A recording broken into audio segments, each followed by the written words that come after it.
Do we need a motion on that, to Direct, yes. We had a motion to table, and also I had suggested a motion for a formal, an official communication from county staff to the DMV on this issue. I'll add that to my motion. Amend the second. Have a motion second, all in favor? All opposed, motion carries. Attorney Schuler, I would differ with you. I've heard the state tell me that both people are right, even though they both disagree. I've heard that before. Number 9, inform the board that the sheriff has requested the board to allow him to get the next ambulance that Weems Hospital removes from active duty. The sheriff's SWAT team would benefit from the use of this type of vehicle, board action. And the board action basically is just, you guys allow me to send a letter to Mike Cooper saying, the next one you pull off of active duty, we would like to transfer it over to the sheriff's department. Second, Mr. Noah made a motion to approve it. So. Have a motion second on the floor, all in favor? Aye. All opposed, motion carries. Item 10, board action to support and authorize the chairman's signature on a resolution proclaiming April 2016 as Water Conservation Month. So moved. Have a motion second on the floor, all in favor? Aye. All opposed, motion carries. Inform the board that Ms. Glenda Wood of Gulf Coast State College sent an email thanking the board for their letter of support for the TRIO program. She stated that she would keep the board updated on their efforts to provide another educational opportunity for the residents of Franklin County. 12, remind the board that April 19th, the next regular meeting will be in Carabel. This meeting will start at 10 a.m. and will be at the City of Carabel City Commission meeting room at 10 o'clock. It's important that everybody knows that. And finally, inform the board that the 2016 FAC Annual Conference and Educational Exposition is scheduled from June 28th to July 1st. The conference will be held at the Hyatt Regency Orlando in Orange County. Board action, of course, is needed to approve travel and expenses for commissioners and staff. So moved. Second. Have a motion second on the floor, all in favor? Aye. All opposed, motion carries. Mr. Chairman, I need a question on, is we scheduled for ethics on that? Yes, There is a- they should be teaching the annual ethics course at the annual seminar. It's time for it. Yes, that's typically what's provided. It is their commission, but we have to register for you guys. That's a separate registration, believe it or not. It's not part of the regular registration. Check it, The see, date. because it should be the end of the last ethic. Okay, I'll verify. Yeah, Anything else, Commissioner? Yeah. yeah. 4 hours. I thought it was 6 hours last time. They dropped it. They said it was gonna drop it down. I know. Mr. Chairman, I've got something I need to bring up. I've made up my mind, I said something about the hurricane conference down in Orlando in May that starts May 8th. And I think if you all don't mind, I'm gonna go down there to that conference on May 8th, and I need to have my expenses paid. So for moved. that. Second. Have a motion second on the floor, all in favor? Aye. All opposed, motion carries. And another thing, Mr. Chairman, on the 19th, are we supposed to have the hospital, Mr. Cooper come? Yes, ma'am, as far as I know. Because I was expecting him today, Yeah, yeah. because the issues with the finances and stuff, I was hoping that he'd be here today, but make sure that he's there in Carabel on the 19th. I will, please. Commissioner. The meeting here will start at 9 or 10 o'clock. 10 o'clock. 10. 10. Remember, because we got we got the hearings on the 2 ordinances at 11 on the 19th. Yes, it's going to be actually a pretty full agenda. With Cooper, we have the 2 public hearings, litter control, animal control. You will have a planning and zoning agenda and a board of adjustment, reports, in addition to everything else that we do, so. Yeah. Thank you, Mr. Chairman. Yes, ma'am. That's it? Yes, sir? Have any public comments? We got a couple Attorney action Schuler. items. Oh, okay, you got one? I thought you We got a there. Go ahead. couple. Item number 1 is board approval for the chairman to execute a deed granting to the county a reversionary interest on the property of the Camp Gordon Johnson Association. As part of your TDC grant, they were required to grant you that reversionary interest, and the only way that we could do that was for the Camp Gordon Johnson Association to first deed the property to us, which they have done. It's sitting, the deed is sitting in my file unrecorded. The next item, or next step, is for the chairman to execute a deed of the property back to the Camp Gordon Johnson Association, but reserving to the county a reversionary interest. The purpose of the reversionary interest is to protect the $250,000 of public funds that you were putting into the construction of the new museum at the Carabel Beach location. Basically, if they go out of business or if they get into debt, because we don't want them to have debt being carried on a building that we're paying for because, you know, they could lose it in foreclosure. And so that is the purpose of that reversionary interest. But I would need board action authorizing the chairman to execute that deed. So moved. Second. Have a motion second floor, all in favor? Aye. All opposed, motion carries. Item number 2 is a request for the board to consider paying an additional $7,000 in an expert witness fee in your recent case against the Orion Marine Construction Company.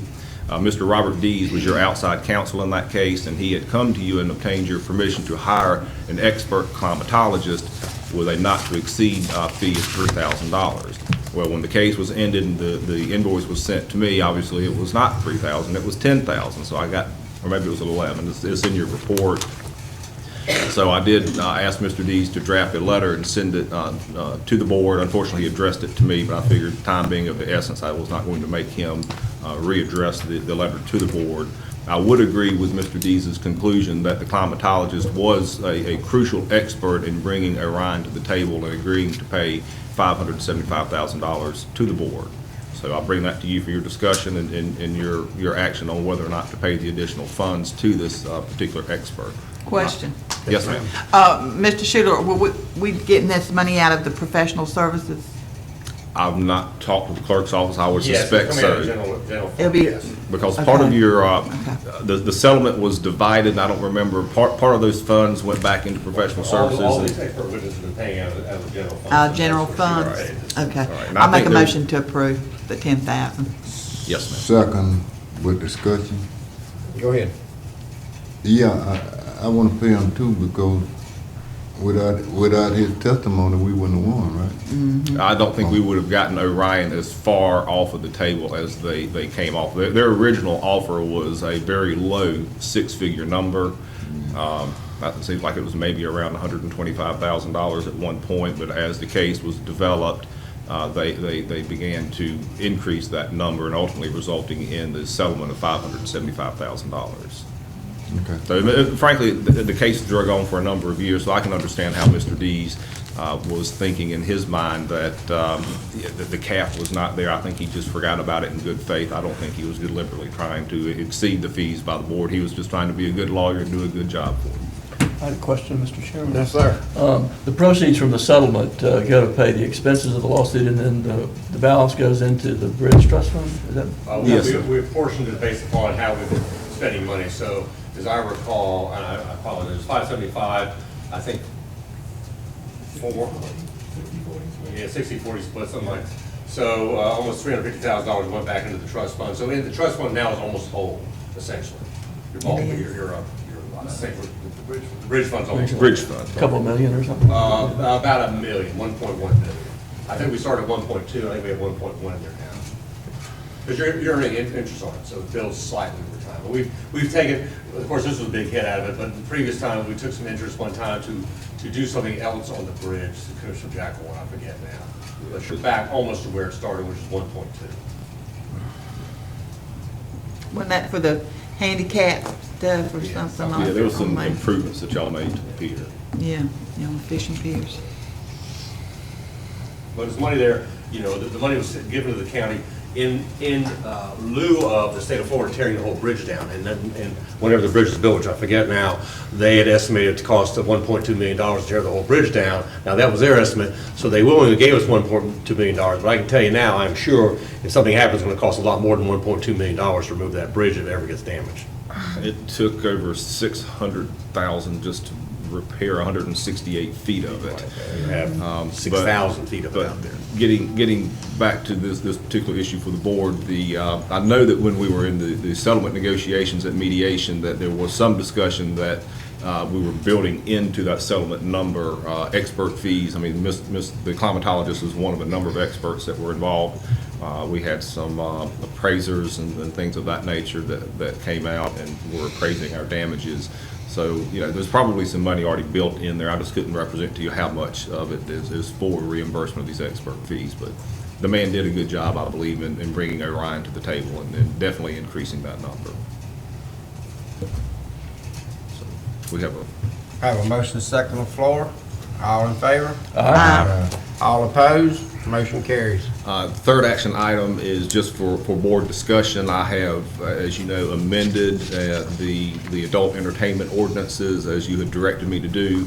I am ready to set those for a public hearing. However, I did want the opportunity to come to you for you to have a discussion whether or not you wanted to spend approximately $11,000 in maybe 3 or 4 months to bring in an outside I'm calling him a First Amendment scholar, which I am not a constitutional scholar. I'm a general practitioner, and whenever you're enacting regulations that tend to restrict these First Amendment issues, sometimes it's good to have an expert lay eyes on that.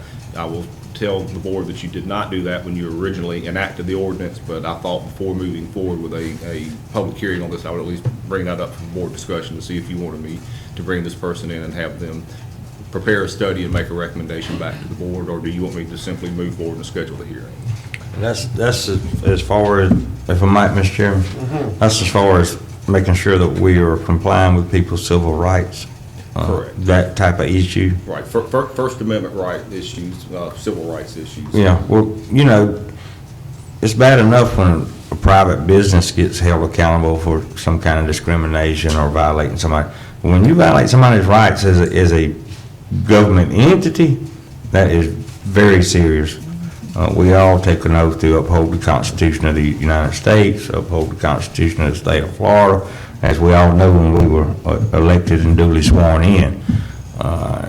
We don't need to be messing around with violating people's civil rights, and I for one, I'm not opposed to bringing in an expert to help Mr. Schuler write this ordinance to make sure that we are doing the right thing and looking out for those protections of people's individual rights.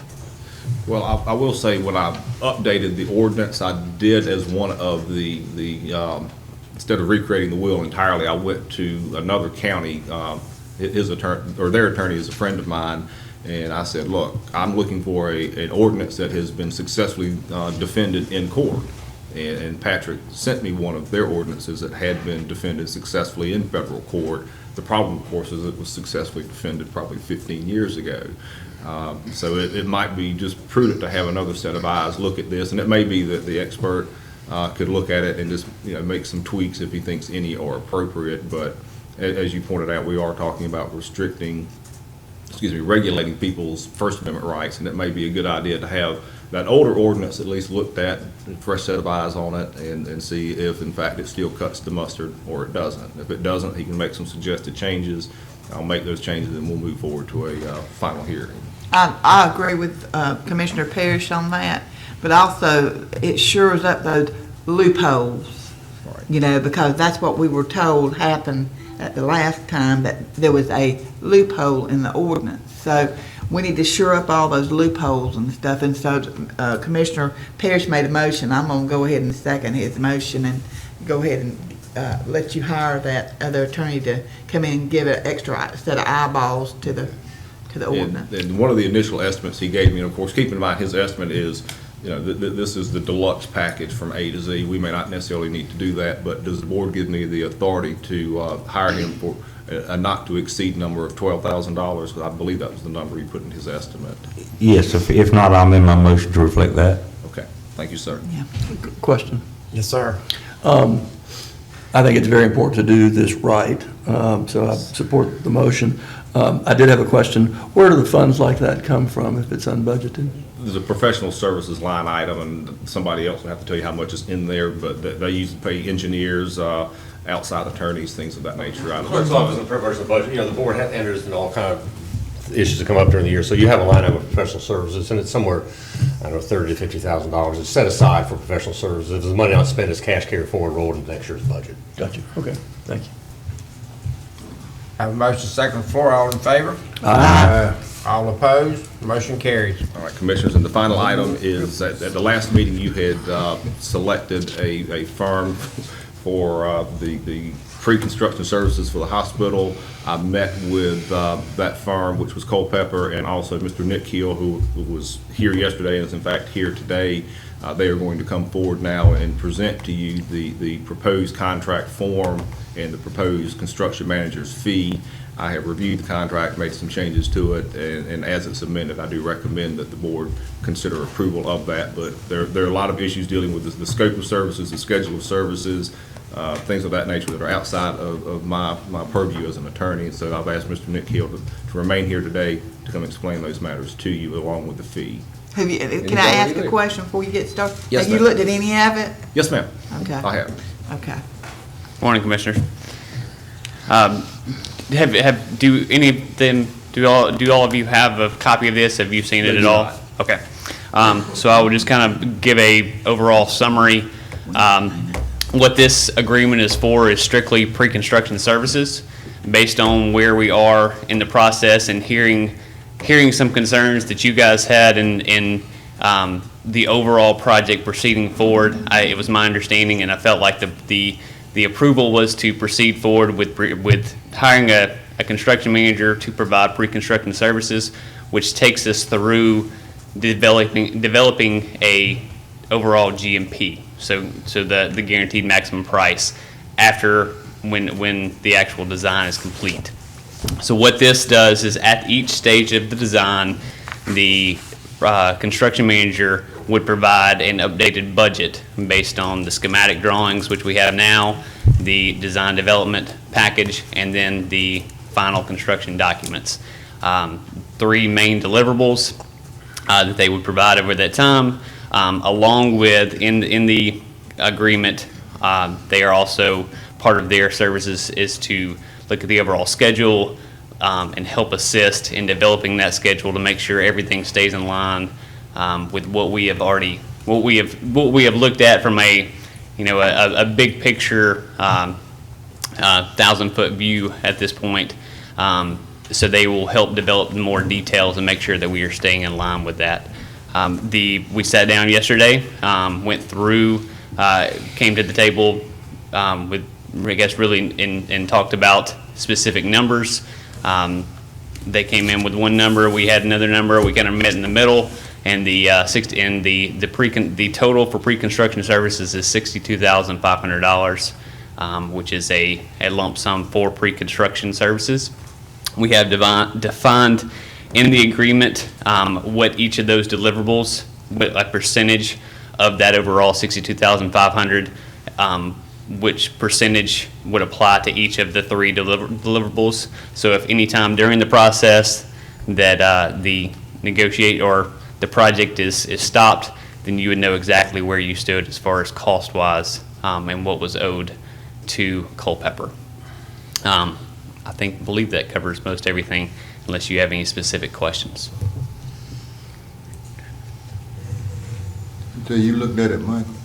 Yes, sir. The couple of reasons that I really wanted Nick to be here. First is that was the instructions from the board at the last meeting, was to have Mr. Hill here physically present for these meetings and the presentation. Secondly, I needed him here because the project description, the scope of the work, project schedule, I mean, as an attorney, there's not a lot that I can add to that because I'm not a hospital construction consultant. But in terms of looking at the language in the contract, I think it does cover the county's interest. It defines a maximum price. It also sets forth that maximum price will only be paid on the back end of this pre-construction services if the board chooses to move forward and construct the new hospital. I have built in a provision that in the event that the county chooses to stop this process at any point during pre-construction services, then we have a termination date and then a methodology so that Culpeper can be paid for their services through the date of termination, and then everybody just parts ways very cleanly and moves on.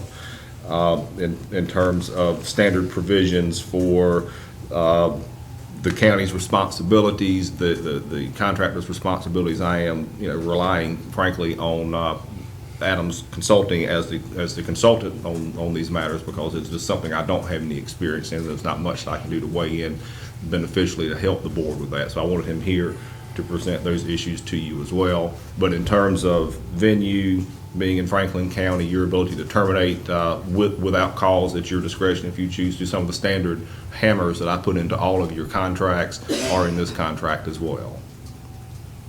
And this that's a key doesn't- point that I forgot to mention, that no pay application, no bill would come from Culpeper until the GMP is established and accepted.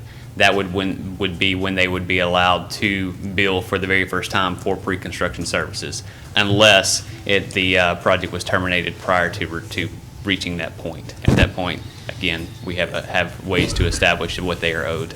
And the reason for that, the timing of the lump sum payment being at the back end, assuming the board moves forward and accepts the GMP, is that if you get to that stage in the construction process, you should have already have obtained your pre-construction loan, and you can use those loan proceeds to make the payment instead of taking it out of your surtax revenues. But if you choose to terminate early and not move forward, then you can take those funds out of your surtax dollars, as determined by the board. So what you need to do? Is here for board discussion, and my recommendation is if y'all are ready to move forward, then I think the contract is in a form that you could approve it and move forward today, if that's what the board wants to do. So move. Second. Have a motion second on the floor. All in favor? Aye. All opposed? Motion carried. Thank you very much. Commissioners, that is it for my report, unless you have any questions for me. Questions for Michael? Any public comments? Any public comments? Morning, Commissioners. Alan Pfeiffer, Concerned Citizens. Be brief. We're getting ready to enter the budget cycle again. I was wondering if there had been any tentative dates or planning that we had at this time. The clerk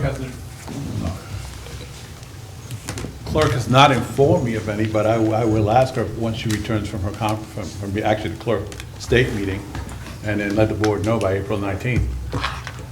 That's Perfect. Is it, let me ask the board, are you guys directing the clerk to start the dates, or are you gonna leave it up to her discretion to do it? She's normally done it, hasn't she? Yeah. Yeah, but we've always said no increases, no, Yeah, no increase. whatever, it won't be, it'd be the same thing. I'll tell you what, she'll be at the Always next been. meeting, and at that point, they can discuss it with. Know what that's starting on? Yeah. Yes, we've had a really smooth budget cycle, the last two, versus the pizza at 11 o'clock at night. And we'd like to continue, metaphorical anyway, we'd like to continue the budget process that we've adopted over the last couple of years and not have time compacted so much that we can't figure out issues before we get to the budget workshops. And if we need to have a pre-budget workshop, we can do that if the commissioners deem that appropriate. Or we also have a new member of the board this year, and I know he needs to come up to speed. And just wanted to know what the layout of land, the lay of the land was as early as possible. Thank you very much. Let me give you an update on something. I just talked to Gulf County. Gulf County is interpreting the exposure deed the same way we have been. Gulf County considered that Cape Sandblast is their open water, and so they started their exposure deed on Cape Sandblast, meaning that everyone on the mainland was allowed, just like we were doing. So I just called Don Butler. So I think we have some commonality with somebody else next door. Well, we can use St. George Island. That's what we've been doing. That's what we had been doing. Now the state came back, so we couldn't do That's that. what I'm saying, if that's the case, we can still use it. Well, we're gonna find out, but Okay. at least we have a common. We have an ally. We have an ally. Yeah, then they can be able to set up. we're either all wrong or all right, that's what you're saying, Commissioner. Wakulla might be interested in joining us too. Any commissioner And Taylor. comments? Any commissioner comments? Meeting adjourned. Thank you. You're not going anywhere, Mr. Chairman.